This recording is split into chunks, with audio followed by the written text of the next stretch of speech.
Hey, this is Rick Bone with Underwater Explorer.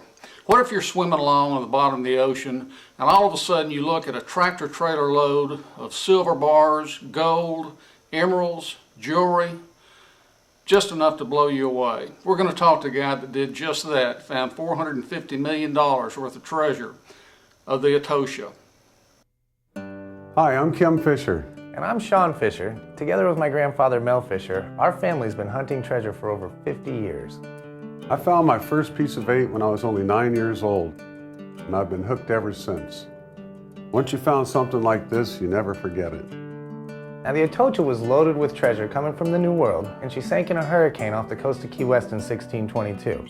We found a big piece of that treasure in 1985, but the wealthiest portion of the ship, the stern castle, still remains to be found, and we're going to find it.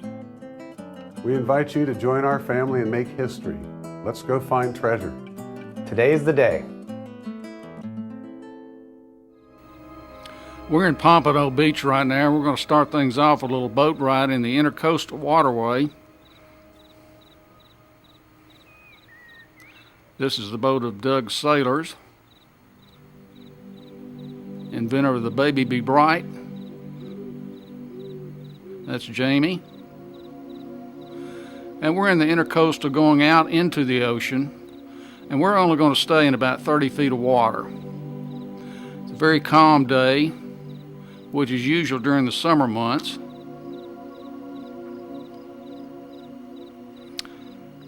And we're just coming out of the Intercoastal into the ocean. Believe it or not, this is a floating hot dog stand. This boat comes along in the Intercoastal to anybody that wants hot dogs and sandwiches. And these are some of the mansions on the Intercoastal. A lot of wealth in this area. Now here we are at Mel Fisher's opening ceremonies to go find treasure in the Florida Keys, and we're in Key West. They put us up in a $2.5 million mansion right in the middle of Key West, and this is a pool and waterfall area. And here are a couple of volunteers from Mel Fisher's Treasures cooking up some hamburgers, and this is the inside of the mansion where we stayed. And we're getting ready for a little welcome dinner. And these are some of the 6 divers that we took on the expedition. This is Mel Fisher's grandson, Sean, and he's found a lot of gold over the years. Hi, welcome to Mel Fisher's Etosha Adventure Dive Week. We're starting off this week with a wonderful, fabulous party being hosted by the Mel Fisher family and, of course, the Mel Fisher organization. So we've got 6 adventure divers joining us this week, and we are going to have a phenomenal time, and I guarantee we're going to find treasure. This is the entryway into the Mel Fisher Treasure Museum, and it's also located in Key West. And that's a portrait of Mel. Mel passed away in 1998 after discovering the $450 million first half of the Etosha. And this is some of the gold and silver treasures. Sean, how much is left of the Etosha wreck to be found? Gosh, it's really hard to put a number on that. What we know is still out there from the manifests on the Etosha and the Margarita wreck sites. There's over 100,000 silver coins. There's well over 400 silver bars. And right there is hundreds of millions of dollars worth of treasure. But what is so exciting about the Etosha is what we don't know. Last week we found an emerald ring worth over $1 million. Earlier this year we found a beautiful 4-foot chain gold rosary that's worth a few $100,000. We found $12 million in pearls back in 2008. A beautiful gold chalice worth nearly $1 million. You know, all of those, I call them top shelf artifacts. Those are the artifacts that were on the Stern Castle where all the nobility and the clergy slept. And there is no record of that. There's nothing on the manifest. So, you know, just from what we know is out there that we haven't found on the manifest, you know, there's hundreds of $1 million, certainly enough for us to continue searching. But from what we don't know, all of the smuggled goods, the contraband, and the personal wealth of the nobility and the clergy, there could be billions more. Sean, how close do you think you are to finding, and I know you can't put a timeline on it, but how do you feel about the ability to find the rest of the Etosha? Well, I tell you, I think we're going to find it this week. You know, I learned a lot of things from my grandfather, and there's nothing more important than you got to believe. You know, if you don't believe that that next hole you dig is the one that's going to have the treasure in it, then you got no business being out there. And I tell you, it really is an exciting time for us. This year we've already found 2 emerald rings, a gold bar, a gold rosary, and one of the emerald rings is the most beautiful emerald ring we've ever found on the Atocha, over $1 million. All of these artifacts sit in a straight line to the northwest end of our trail, which is as far away from the main pile of the Atocha as you get on our trail. And in the middle of those artifacts, on that line that they all line up on, is a huge area of virgin territory that we've never dug before. So it's a very exciting time, and I think the Stern Castle is going to be sitting somewhere in that area that we're working. This is some of the treasure recovered from the Etosha, golden chains. And just a few weeks before we were there, that's a huge, almost pound of gold. This is some silver ingots, just hundreds of 80-pound silver ingots. This is, of course, an old cannon from the Etosha, and many, many silver coins. I'm with Andy, who found the mother lode of the Etosha in 1985. Andy, what was your first thought when you knew that was the mother lode? First thought was disbelief, but then belief of finally looking at the end of the rainbow, the dream, Mel's dream, which it was. Picking up the first bar of silver to about my knees, feeling how heavy it was like pinching yourself in a dream, saying this is real, it really is right here. We're looking at it, myself and another diver named Greg Wareham. It was a wonderful feeling of accomplishment after all the years put into searching for that particular part of the shipwreck, and then there we were looking at it, touching it. Was a feeling that I have a very hard time describing. I really don't have the proper words to describe that feeling of discovery of all that wonderful history. I'm with Kamala, who books the Mel Fisher Treasure Trip Adventures. Kamala, tell us a little about that. Well, we were the very first group to actually do the Etosha Dive Adventure, and it's the first opportunity where regular divers like you and me can actually go dive for treasure without being an investor. And an investor is not exactly an inexpensive proposition. It's about 10 grand. But for $2,500 for the whole week, we can dive on treasure, learn how to dive, learn about the conservation, and of course stay in an absolutely beautiful Key West mansion just a few blocks off of Duval Street. And get to hang out with the Fisher family. How cool is that, right? So because of our enthusiasm of being the very first group that actually booked the Etosha Dive Adventure, we started doing the bookings for the Mel Fisher family. And it's a nice fit because they're about finding treasure and we're about finding dive buddies or matching up solo divers, either single or buddyless or married but the spouse doesn't dive, with other dive buddies. So if you come and enjoy this venture, don't worry if you can't bring a friend. Don't worry if you can't bring a spouse. Just come along. We'll match you with a suitable roommate. We'll match you with a suitable dive buddy, and you will have the time of your life. Or, as Mel liked to say, today's the day for you to possibly find treasure too. Let's go meet the team that found the Etosha and remains to find the second half of the Etosha, which is just as valuable, if not more so, than the first. Part of our family is our investor relations team. They can answer any questions you have about becoming a treasure hunter. Let's go meet them. Welcome to the Investor Relations Department. I'm Sean, this is Grant, and this is Chris. We're still missing the stern castle of the Etosha.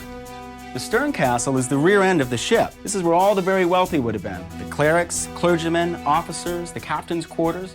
And according to the Etosha's manifest, we know there are still 17 tons of silver bars missing, 128,000 silver coins, 60 pounds of emeralds, and about 35 boxes of church gold.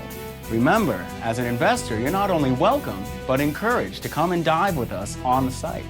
Chris, why don't you tell us a little bit about diving on the Etosha site?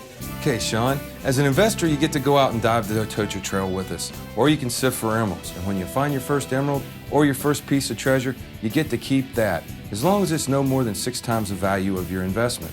We get this treasure every year at the Division Party, and Grant can tell us a little bit more about the Division Party. Grant? Thanks, Chris. One of the best things we do in Key West is party. Every year, our investors look forward to Division Week. It's a full week of fun, celebration, and treasure.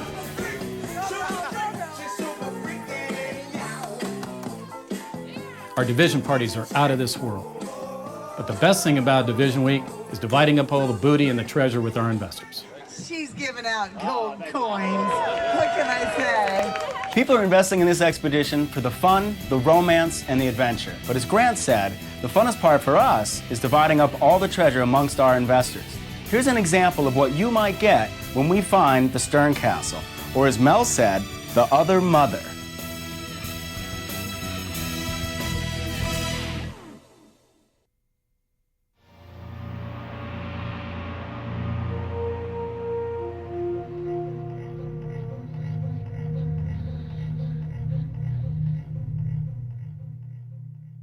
You know, many people ask, well, how do you preserve these artifacts once they come up? They're encrusted, and of course silver corrodes, and if you find it underwater after all these years, it looks like an Oreo cookie. How do they get rid of that?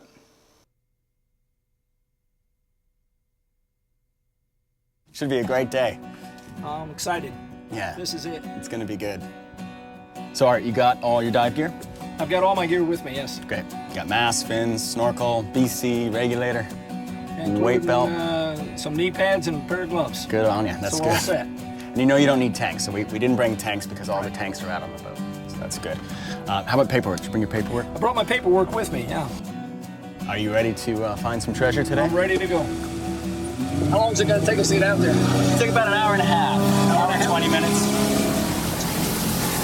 I'm coming all the way from across the United States for this. This is exciting to be out here on the water and ready to go.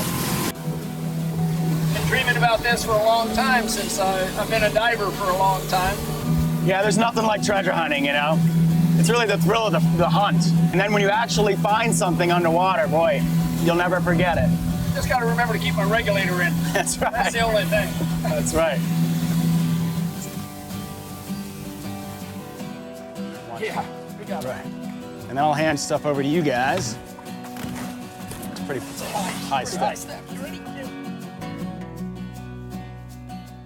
Hey, Ryan. Hey, Sean. How you doing today? Good, buddy. How are you? Not too bad, Good, man. How's good. your trip out? That was great. Excellent. I want to introduce you to Art. Art's one of our partners, and we've come out today to dive with you guys. Excellent. Yeah. Very cool. So you guys already dug a hole today, right? We did one hole today already, and you got a nice Ew. piece out of it. Nice hole jar neck. Look at that. The maker's mark on it right there. Whoa, look at that. Yeah, see this little star right there? Right there. That's actually called the maker's mark. It's in fact the symbol of the gentleman that made the piece. Good stuff. That's exciting to see that. Yeah. Hey, Art. Why don't you come on over here and I'll show you one of our tools, the airlift, how it works. This is called a what? This is called an airlift. Airlift. Yes. After we blow our holes, sometimes we get big solution holes down there, like a ditch or a crater down in there. So we use this puppy to suck all the sand out of the hole so we can look down in there. And how this works is that we have a hose that connects right here, and it comes up onto the boat to a compressor. We use this valve right here to open the airflow. When we open up this airflow, it comes down into here, comes bubbling up and creates a suction right here. And we use this just like a giant vacuum cleaner to suck those holes out and find any treasure that might be down in the bottom of those holes. Doesn't the treasure get sucked up in the pipe? Occasionally it will get sucked up in the pipe, but as you can see, it's not a very long pipe. It'll come out the top and fall right down next to you. So after we suck out of it, we So you have to be looking around all the time. Absolutely. You always got to keep your eyes open down there. And we need to go 20 feet straight back, guys.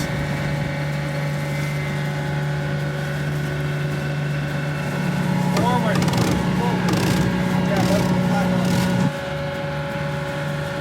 Hey guys, dive briefing, let's go.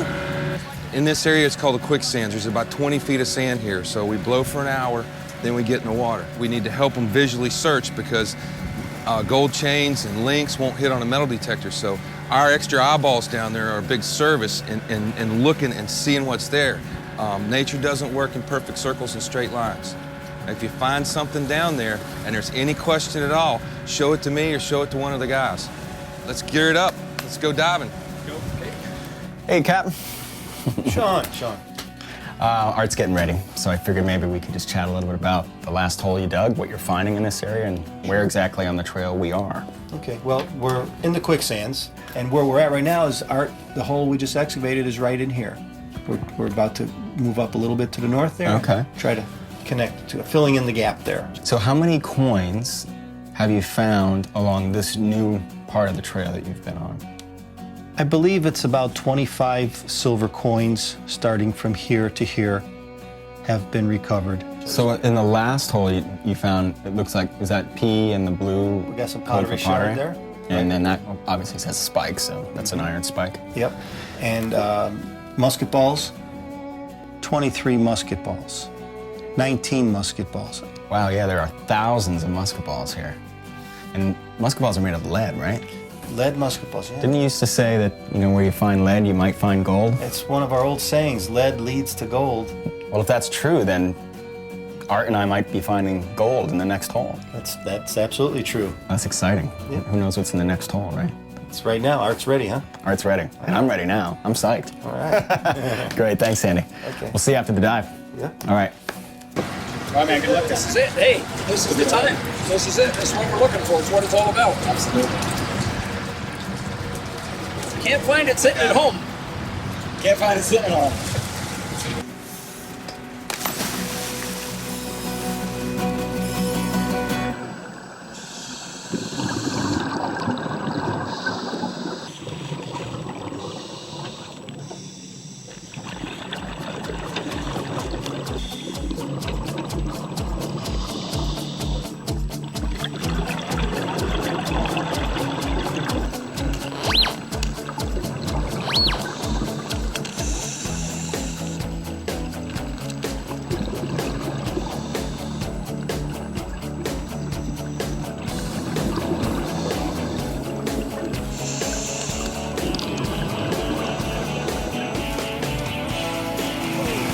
That's unreal, huh? That's great.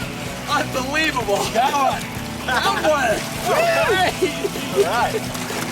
Congratulations. We found one. Couldn't believe it. Just sitting right there on the surface. Oh, yeah? Yeah. It's a nice one, too. Good job, Art. Thank you. Good job, man. Sweet, man. Now you got me hooked now. Can you believe that? Second dive. Oh, I can't believe it on the second dive. That's sweet. That's great. Oh, man. Good day. I could not believe that. Got pottery, got coins. I just, jeez. I picked up about 3 different things and picked that up and go, wow, I can't believe it. I need to get a picture of that. Absolutely. I need to get a picture of that. My wife won't believe it. There's nothing better than the piece you find. That's the best. Well, the first one. The first one. Now we'll have to go out. Let's go back down and find some gold next time. Next hole. That's right, next hole. It's all about the memories. I won't forget that one. I won't forget that at all. That's awesome.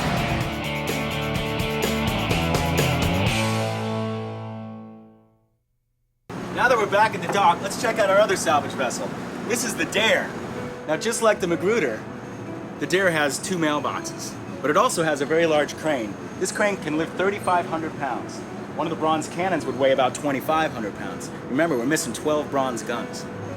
Let's go meet the crew. Hey, Papo.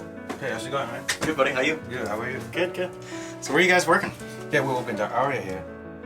Ah, right here. Just around Mahi. So this is all the Northwest Trail, right? This is the northern end of the trail. Yeah. So these are all mag hits. All these little red dots represent mag hits, right? Yes. We can check in all mag. We can find something. And then there's gold there, and all these little hits represent silver. These purple Something coins. going around. Wow, great. So you guys ready to go? Yeah. As soon as the weather breaks, right? Yeah. Hey, Daryl. Hi, man. Good to see you. Boris. Hey, Nice to see you. So now we have seen the salvage boats and have met the crew. Remember, you are not only welcome but encouraged to come and dive with us anytime and as many times as you would like.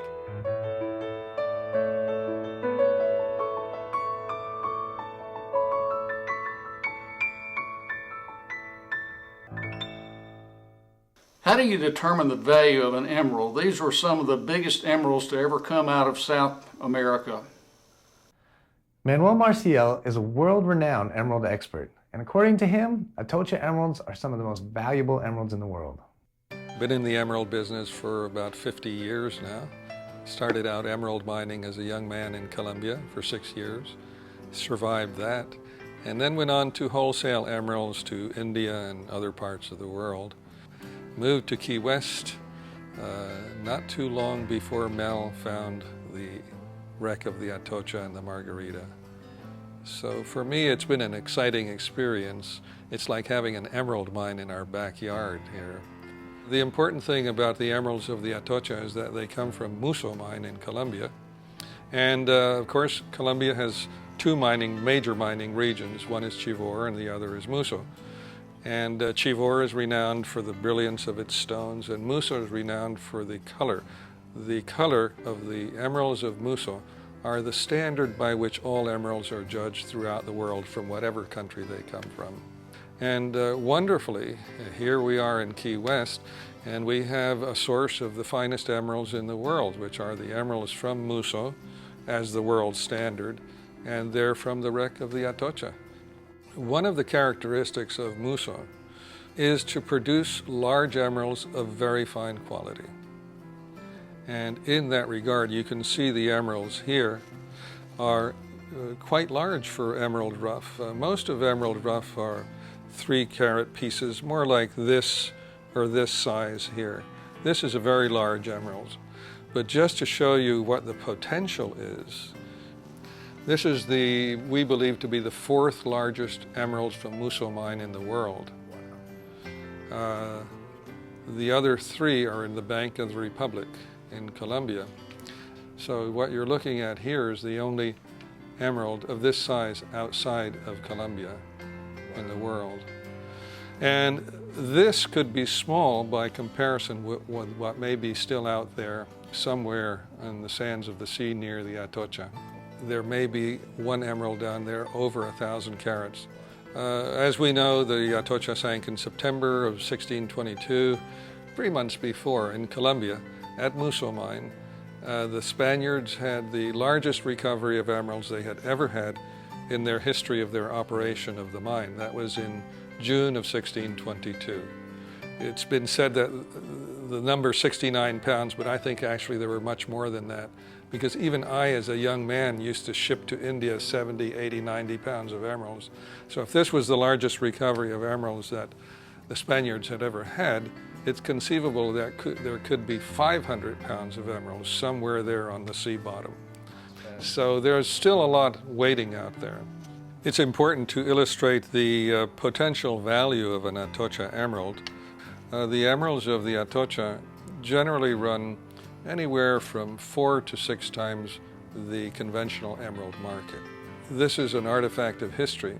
It may be not as noticeable as the coins, because the coins, of course, have the history written on them, so to speak, but the emeralds of the Atocha have a wonderful intrinsic value. And they are, practically speaking, the most rare and the most valuable emeralds anywhere on this planet. These are emeralds from Muso mine also. So this is the potential value of stones that may well still be out there and waiting to be found. Because Muso produces large emeralds, this one was approximately 150 carats in the rough. And not only that, but you may find 2 exactly the same. Why not? You know? So all this is a potential. that it is real. This is something that is not just conjecture. Muso produces some of the largest emeralds in the world of fine quality. So the emeralds of the Atocha are from Muso, so why not the possibility of this or this? It's out there and waiting. And now for the most exciting time of Mel Fisher's treasures is Division Week, where they divide up all the gold and silver and emeralds to each of the divers that participated in the hunt.